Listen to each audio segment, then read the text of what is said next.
जैसा कि हम जानते हैं कि आज गुरु नानक देव जी की जयंती है।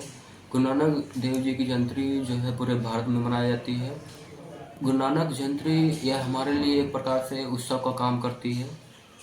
और गुरु नानक जी इस प्रकार से हमारे लिए विशेष हैं क्योंकि जो अगर हम सिख कम्युनिटी के देखें तो उनके लिए एक परम गुरु हैं, या ये तो उनके लिए है ही, लेकिन ये हम किसी भी और जो भी संप्रदाय के लोग हैं, जैसे हिंदू हो गए, मुस्लिम हो गए, पारसी हो गए, उन सब के लिए भी सिख गुरु गुरु नानक देव जी हमारे लिए विशेष हैं।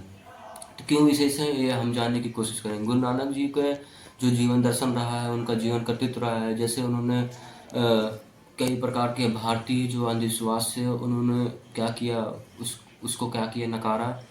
जो भारतीय आत्मीयता को कमज़ोर करता था, जैसे हो गया भय हो गया, डर हो गया, ईर्ष्या हो गया, और जो हमारे झूठे अंधविश्वास हमने या झूठी मान्यताएं पकड़ रखी थी, तो उन्होंने क्या किया, इस सब पर प्रहार किया।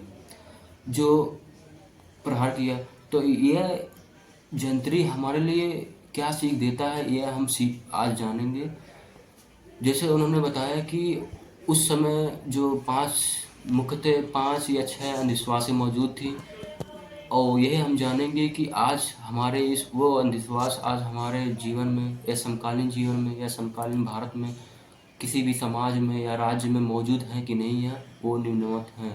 हाँ, जैसे कि हम पहला अंधविश्वास देख सकते हैं कि लोग अभी हम अपने ही साथियों से या मित्रगणों से या अपने परिवार एवं बंधुओं से या किसी अपरिचित व्यक्ति से हम मिलते हैं, तो अगर हम नॉर्मली उनसे यही प्रश्न पूछें कि गंगा नदी में या किसी तीर्थ स्थान जाने से हम कैसे क्या लाभ होता है, तो वो बताएंगे सीधे कि आप पाप मुक्त हो जाते हैं।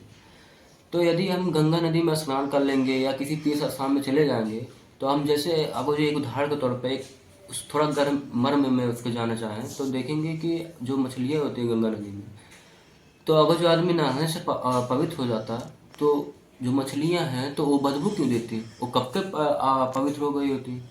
तो ये क्या करता है, ये इनका गुरु नानक जी का संदेश है कि अगर जो गंगा में स्नान करने से व्यक्ति का पाप मुक्त हो जाता है, तो मछलियाँ जो है बदबू या अपवित्र नहीं होती, वो भी कब का पवित्र हो चुकी होती। दूसरा, लोग मानते हैं कि आज हम किसी ग्रामीण समाज में देखें या कह दें कि नगरीय या कह लें हम कस्बे में, वहाँ के अधिकतर महिलाएं या पुरुष वर्ग वो सुबह सुबह ही, मतलब भोर के समय ही, वो पेड़ों को बांधते हैं धागा, लाल धागा से। तो समझते हैं कोई हमारे जीवन में कोई देवी या ऐसी शक्ति जो प्रकट होगी, जो हमारे सभी दुखों को या बेचैनी को शांत कर देगी। तो इसमें गुरु नानक जी का संदेश होता है कि अगर जो तुमको बांधना ही है, तो अगर जो तुमको बांधना है तो उसको बांधो जो तुमसे दूर चला जा रहा है। क्या? तुम्हारी सच्चाई, तुम्हारी आत्मीयता, तुम्हारा सत्य, उसको तुम बांध कर रखो। वो तुम उसको नहीं बांध रहे हो, बल्कि उसको बांध रहे हो जिसको बांधना नहीं चाहिए, जिसको क्या करना चाहिए, निकाल जाए। जैसे आज के समय हम देखें कि आज सोशल मीडिया में जितनी भी गंदगियाँ हैं, वो लोगों के घरों में, परिवारों में, बच्चों तक पहुँच गई।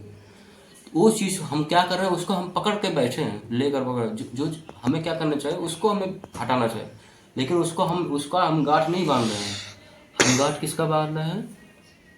जो हमारा सच्चाइयत है उसका हम गांठ बांध रहे हैं। गांठ जो सच्चाइयत है उसका नहीं बांध रहे हैं, बल्कि किसका बांध रहे हैं? किसको हम पकड़ रहे हैं? गांठ मतलब पकड़ना। किसको पकड़ रहे हैं? जो गंदगियाँ है, जो मिस इन्फॉर्मेशन, गलत सूचना है, उस चीज़ का हम बांध रहे हैं। तो बांधना किसका है? संदेश दे रहे हैं, कह रहे हैं सत्य का गांठ बांधो, जो हम सत्य से विलग न कर सके।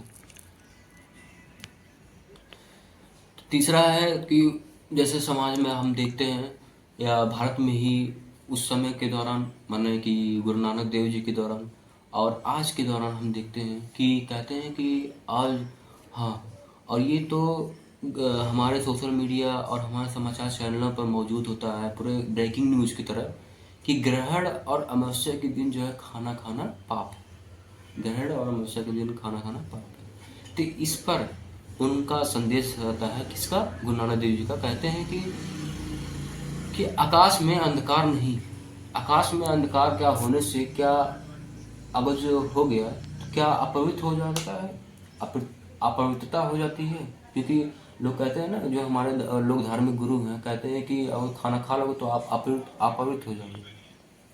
तो ये कहते हैं कि आकाश में तो अंधकार है, तो क्या तुम अपवित्र नहीं है, बल्कि क्या है, तुम्हारा मन का अंधकार ही अपवित्रता का निशानी है।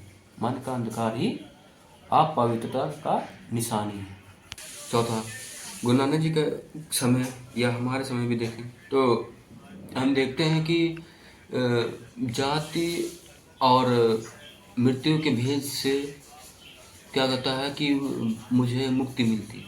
जाति और मृत्यु के भेद करने पर मुक्ति मिलती। ये क्या करता है, हमारे लोग धार्मिक समाज में ये कहावतें या उक्तियाँ मौजूद हैं।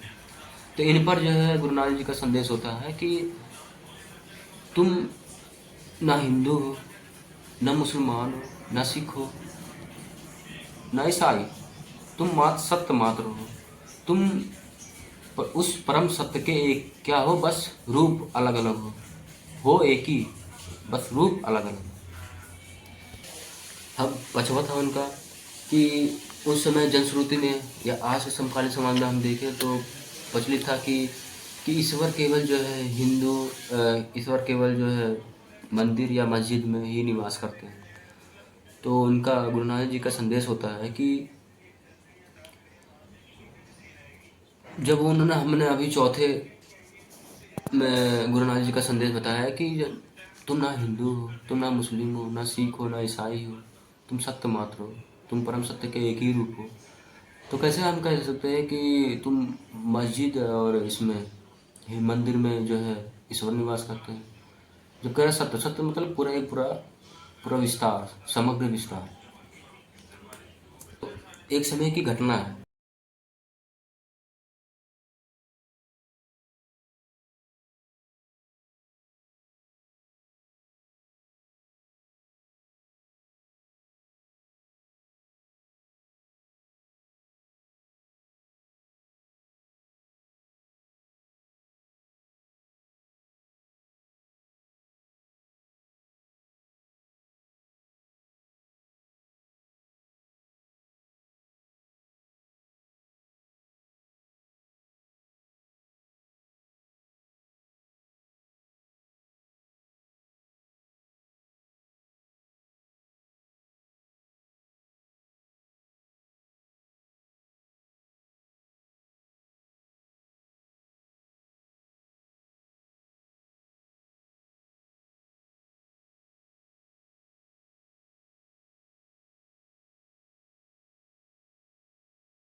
क्या किया, इस अंधविश्वास जो था एक दर्पण की तरह उन्होंने क्या किया, उजागर किया, ताकि तुम देखो और समझो।